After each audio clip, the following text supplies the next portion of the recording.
Hi everybody, I'm Bruce Rader here at Norfolk State University, where the Norfolk State Spartans are having a great season and they are looking to win the MEAC regular season and get the top seed in the MEAC tournament coming up in Norfolk in a couple of weeks. With me is Norfolk State coach Robert Jones. And coach, I'll tell you what, your guys are getting it done on both sides of the ball. Yeah, we're doing pretty well on both sides of the ball right now. You know, at the beginning of the year, offense was our trouble point for whatever reason, but defensively, we've been pretty solid all year. So it's great to see that these guys are doing it on both sides of the ball right now.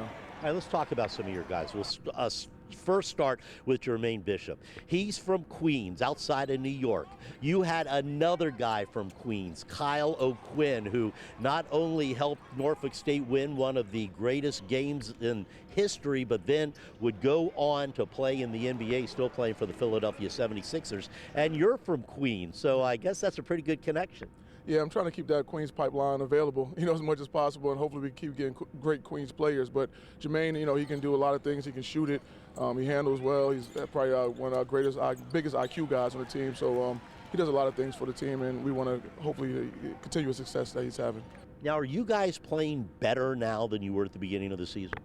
Yeah, way better. I think with this team, some of these guys, with 11 new guys, this is only going to be their 24th, 25th game coming up of Division I basketball, and that's for a lot of the guys on the team. We do have a couple of returners, but not a lot. So each game is a new experience, and each game we're getting more and more experience as a team. All right, right now you're on top of the MEAC, but you still have several games left to play. How important is it to get that top seed going into the MEAC tournament here in Norfolk? It's important. I mean, the top two seeds, they get a bye and then they get a day off in between games, so you don't have to play 3 games in a row. And, of course, it's always great to go into the tournament with an NIT bid in your back pocket, and not have to put so much stress on it, everything that you're going to postseason, Now, the NIT was great last year, and we're not necessarily looking for that again this year. Hopefully we get to the NCAA tournament, but it's great to have that, and last year we were able to do something special in NIT. And that doing something special was beating Alabama in the first round of the NIT. How important was that for this program? Oh, it was great. I mean, that's a program-changing win, to have the biggest upset in NCAA history, and then by what many said, the biggest upset point spread-wise in NIT history. For one school to have that is tremendous. It just goes, to show that these coaches, these players, the administration, there's a lot of things that's going on good with the Norfolk State basketball. Let's talk about another player, Stephen Whitley. He seems to do it all on both sides of the court. He can come up with the assists when needed, and he can hit the 3, and that's what you need come tournament time. Yeah, he's Mr. Do-It-All. He can rebound the ball with the best of them. I think he's our second leading rebounder, if I'm not mistaken, in conference play. He shares the ball, he drives the ball. His shooting has got a lot better this year, so he's a big threat on the court for us. Let's talk about you. Not only were you named National Coach of the Year, but I think more importantly, you were named the Skip Prosser Man of the Year in college basketball. And that is given to someone who is not necessarily just a great coach, but also a great mentor, someone with a lot of ethics. Was that as important as beating Alabama?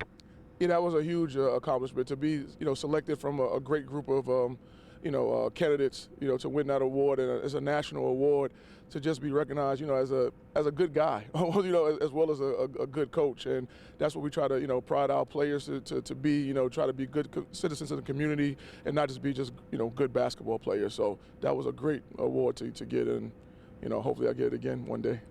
Well, looking ahead, I know it is important for this program to be able to host the MEAC tournament. With it, of course, comes a lot of pressure because you get a lot of your fans that are always going to be there, and everybody kind of expects you to win every year because they say you have the home court advantage. Yeah. That's not necessarily true, but it is nice being able to play the tournament in your backyard. The best thing about having it in the scope is that the travel is not that much, and we do have a lot of fans. But the worst part is what, said, the pressure. I think these kids feel the pressure. We try to keep them secluded as much as possible, but everyone thinks that we're supposed to win because they think it's a home tournament. But, we never play in the scope. We show up to that court just like everybody else show up to that court. Now if it was in Eccles, that might be a different story. But in the scope, we have just as much of a shot as anybody else to win that tournament. So, we try to avoid the pressure. We don't really talk about it too much. I think the kids understand what we're trying to do. We do talk about championship, but we don't try to put too much pressure on them about performing in the scope. And as we wrap it up, the tournament's not here yet, so you have to keep your guys focused in these final regular season games.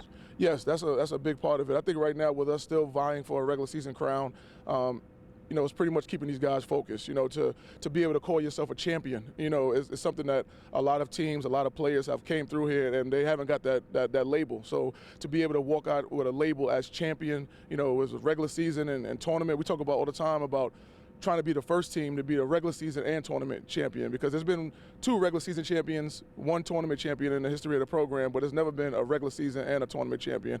And I think this team wants to try to get its own legacy by doing that. All right, will the Spartans get those dual championships? We'll find out as we get close to the end of the college basketball regular season. I'm Bruce Rader with this web exclusive on Wavy.com.